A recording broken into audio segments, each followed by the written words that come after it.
અને એમણે મને કીધું કે અમે એક જ પરિવારના એક જ કુટુંબના લોકો છીએ કે જે બધા ભેગા થાય અને દિવાળી પહેલા આવો એક ઉપક્રમ કરતા હોઈએ છીએ. હવે આમ તો પરિવારો જ નથી બચ્યા, કુટુંબો જ નથી બચ્યા, એની વચ્ચે આ ગામના એક જ બીજના અલગ અલગ અલગ લોકો ભેગા થાય અને દિવાળી અને પ્રસંગ ઉજવે. આમ તો દિવાળી ત્યારે જ કહેવાય કે જ્યારે તમારા પોતાના તમારી આજુબાજુ હોય. અજાણ્યાને ફોરવર્ડિયા મેસેજ કર્યા રાખે, ની તમને મોકલે, તમે એને મોકલ્યા રાખો, જરાય તમને રાજીપો ન હોય, નો રાજીપો એમને હોય. અંગત રીતે આમ જુઓ તો તમારા ઘરે જે પુત્રવધુ છે એ તમે એકચ્યુઅલી લક્ષ્મીની જેમ રાખતા હો તો દરરોજ તમારે ત્યાં ધનતેરસ છે. તમારે ત્યાં બાળકો અને મહેમાનો આનંદથી આંગણામાં રમી શકતા હોય તો તમારે ત્યાં રોજ દિવાળી છે. પતિ પત્ની રોજ એકબીજાને નવેસરથી જોવાની તૈયારી દાખવતા હોય, બધું જ જૂનું ભૂલીને એકબીજાનો હાથ પકડવા માટે મુશ્કેલીમાં સાથે હોય તો રોજ તમારે બેસતું વરસ છે. માતા પિતા આજીવન આશીર્વાદ દઈ અને તમારી આજુબાજુ રહેતા હોય તો તમારે ચારે પ્રહોર દિવાળી છે. આમ જો તો આજે ભાઈબીજ છે. ભાઈબીજ એટલે મને હંમેશા એવું લાગે કે આપણે ત્યાં તકલીફ એ થઈ કે કોઈ ધર્મના વડાઓએ કે કોઈ શાસ્ત્રદારોએ વ્યવસ્થિત સમજાવ્યું નહીં કે આપણે ત્યાં દરેક તહેવારો પાછળનો આશય શું. તો આપણે ત્યાં ભાઈબીજ સરસ ક્યાંક અલગ અલગ અલગ જગ્યાએ પહેલી વખત આ એક તહેવાર એવો હોય કે જ્યારે ભાઈ બહેનને ત્યાં હકથી આવી શકે, જમી શકે. શું કામ? કે વર્ષમાં એક વખત ભાઈ બેનના ઘરે જાય, બેનના ઘરનો જમણવાર જમે તો એને ખબર પડે કે મારી બેનને ત્યાં કેટલી તકલીફ છે, અથાણું લેવું પડે એમ છે, લાપસીમાં ઘી ઓછું છે, નળિયા થોડા કામ થઈ ગયા છે, તો ભાઈને ક્યાસ આવે કે જેને મેં મોકલી છે ને થાપા મારીને એને કેટલી તકલીફ છે, એટલે એને આઈડિયા આવે.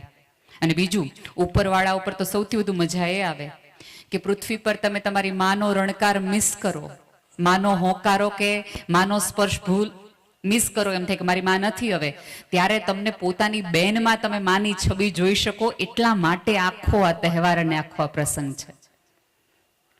પણ આપણે ત્યાં તકલીફ એ છે કે પહેલે સે ચલી આતી હતી એટલા માટે જ આપણે બધા તહેવારો કરીએ. રંગોળી શું કામ કરીએ? તો બધા કરે એટલે આપણે કરીએ. દીવા શું કામ કરીએ? તો કે બધા. કોઈ આપણને ન કીધું કે રામ જ્યારે વનવાસથી રામને મારીને આવ્યા પછી અમુક દિવસો સુધી જ્યારે એ અયોધ્યામાં પહોંચ્યા ત્યારે અંધારું હતું, અમાસ હતી. તો વિમાન લઈને આવ્યા તો વિમાનનું લેન્ડિંગ એવી જગ્યાએ થાય કે જ્યાં લાઇટ ન હોય, ન થાય. એટલા માટે આખા અયોધ્યાવાસીએ વિમાનના લેન્ડિંગ માટે દીવા કર્યા હતા. એટલે ચારે કોર દીવા કરવાના છે, એક દીવા તમારે નથી કરવાના. નવી પેઢીને તમે આ સમજાવશો તો એ અહીંયા રહેશે. હમણાં જ હું વિપુલભાઈને કહેતી હતી, મેં કીધું તમે બધા ઘરો સરસ કર્યા છે, ઘરો સરસ કર્યા ને એટલે નવી પેઢીને આજે જે અમેરિકામાં, અમદાવાદમાં, મુંબઈમાં રહે છે ને એને અહીંયા નાવડામાં રહેવું ગમે છે, આવવું ગમે છે, કારણ કે એને એવું નથી લાગતું. અને ખાસ વંદન તો ઉદ્ધવજીભાઈના આખા પરિવારને મારે કરવું છે કે ગામને કેવું સરસ રૂડું કર્યું છે. બાકી ગામડાઓમાં તમને અડધાને તો આપણને જાવું હોય ને, ગોકુળિયું ગામ કવિતામાં વાંચવું ગમે, ચિત્રોમાં જોવું ગમે, પણ જાવું કોઈ ન ગમે. એ વાત 100%ની સાચી છે. પણ આવા ગામડા હોય તો જાવું ગમે, બે જણને કેવું ગમે.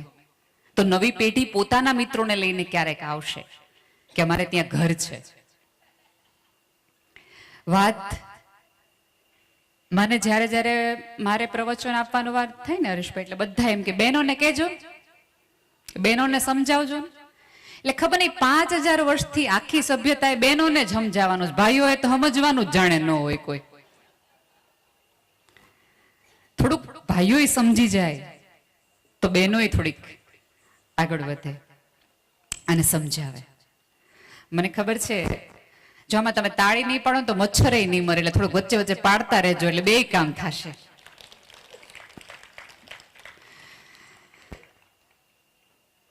એટલે આમ જો ને તો આ લોકો પાસેથી શીખવાની એ જ છે કે સમાજમાં, કુટુંબમાં આવા મચ્છરો ચારે બાજુ આડા ભર્યા જ રહેશે. જો તમે ભેગા થવાના હશો ને આવા કેટલાય મચ્છરો આજુબાજુ તમને કરડશે કે તમને પાછા લઈ જવા માટે. આ એક મચ્છર તો તમને દેખાય છે. આવા તમારા ફોનમાં, તમારા ઘરમાં, તમારા કુટુંબમાં કેટલાય મચ્છરો આટા મારે છે. આને તમે મારી શકશો. અત્યારે તમે સરસ મજાનું, ઘણી બધી બહેનોએ રોજ સવારે અહીંયા ફળિયા વાળતા હશે. આજુબાજુ વાળા કેટલો બધો કચરો નાખી જાય, તો આપણે કેવા બાંધવા જોઈએ કે મારા આંગણામાં કચરો ન જોઈએ, મારા આંગણામાં કચરો ન જોઈએ. કોઈ સાસુને પોતાની દીકરા વહુ વિરુદ્ધ ચડાવી જાય, એવા વિચારો ગંધા કચરાના નાખી જાય, તો કોઈ સાસુ એમ ન કહે કે મારા ઘરમાં કચરો ન જોઈએ. કોઈ દીકરાની વહુ એવું ન કહે. હમણાં જ અમારે વાત થતી હતી કે ભાઈ ક્યારેક ક્યારેક દીકરાની વહુ સાથે ન ફાવતું હોય, નામ ન થતું. એક વસ્તુ યાદ રાખજો, બહુ સભાનતાપૂર્વક કહું છું, કાંઈ વાંધો નહીં, મને જરાય છોકરા નથી નડતા, રમવા દો એને, રમવા દે એને, બિચારાનો કઈ વાંક છે મને સાંભળવું, રમ બેટા. અંગત રીતે માનું છું, બધા જ વૃદ્ધાશ્રમો જોવે અને દીકરાની વહુનો વાંક કાઢે કે અત્યારની વહુ આવી, અત્યારની વહુ આવી. વહુ આવી એને તો 10, 15 વર્ષ, 20 વર્ષ થયા. તમે જે 30 વર્ષનો 25 વર્ષનો દીકરો બદલાઈ ગયો, પહેલો વાંક તો એ દીકરાનો આવવો જોઈએ, પછી દીકરાની વહુ નો આવવો જોઈએ. એ તમારો ન થયો ત્યારે બહારના નિયમને સ્થિતિ આવી ને. અને બીજું સૌથી મહત્વનું કે આપણે સ્ત્રી પાસેથી એવી અપેક્ષા રાખીએ કે અમારી દીકરાની વહુ છે એ અમને માં ગણે, અમને પિતા ગણે, અમારું ઘર ગણે, અમારું કુટુંબ ગણે. અને છોકરીઓ દીકરીઓ ગણે તે, એમાં કોઈ સવાલ નથી. હવે તમે દીકરી પુત્રવધુ પાસેથી અપેક્ષા રાખો કે મારા મમ્મી ને મમ્મી ગણે, મારા પપ્પા ને પપ્પા ગણે, મારી બેન ને નણંદ નહીં પણ બેનની જેમ રાખે. હવે આનો આ રોલ એક પુરુષ કરે તો કે હાહુનું તો બહુ છે ને, વારા ઘડીએ જમાઈ તરીકે જવા જોઈએ.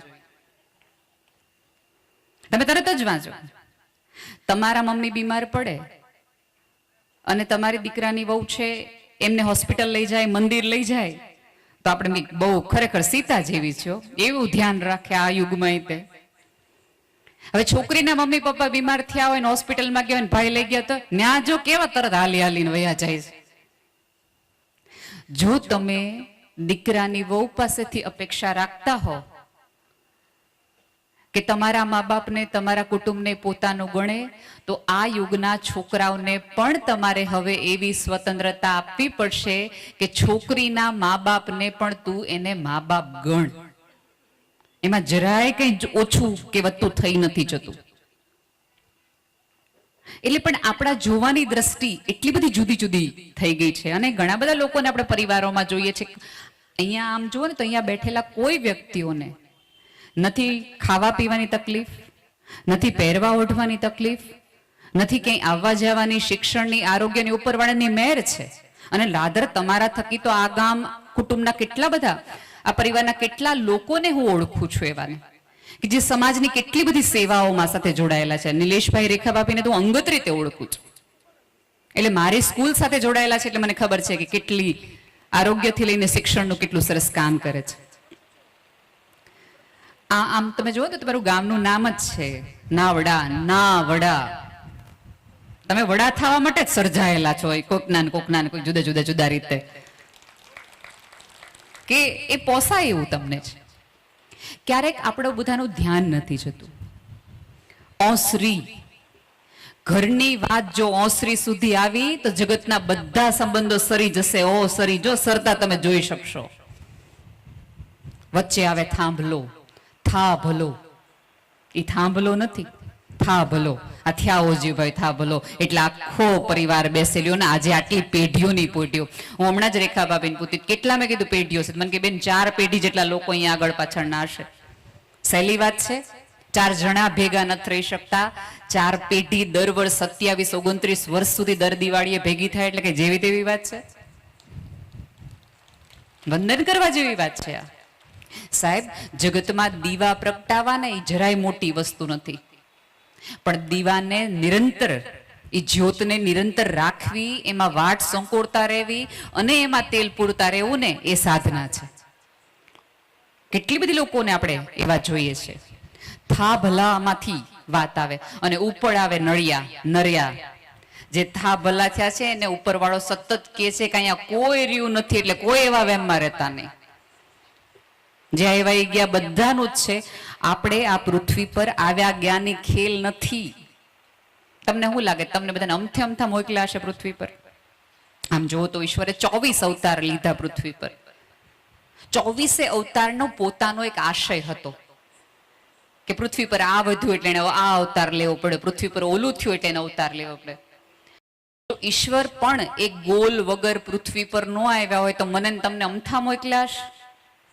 કંઈક તો હશે ને વિપુલભાઈ, કોઈક કારણ તો હશે ને. આટલા લોકો કોરોનામાં ગુજરી ગયા, કેમ તમને મન કાંઈ ન થયું? કોઈક શ્રદ્ધા તો હજી એના મારામાં તમારામાં હશે ને કે આનામાં માણસાઈનું આટલું ટીપું છે, આને રાખ તો આના હિસાબે બીજા 10 તરી જાય, આને જીવાડવા જેવું છે. કોઈક શક્યતા તો એવી હશે ને.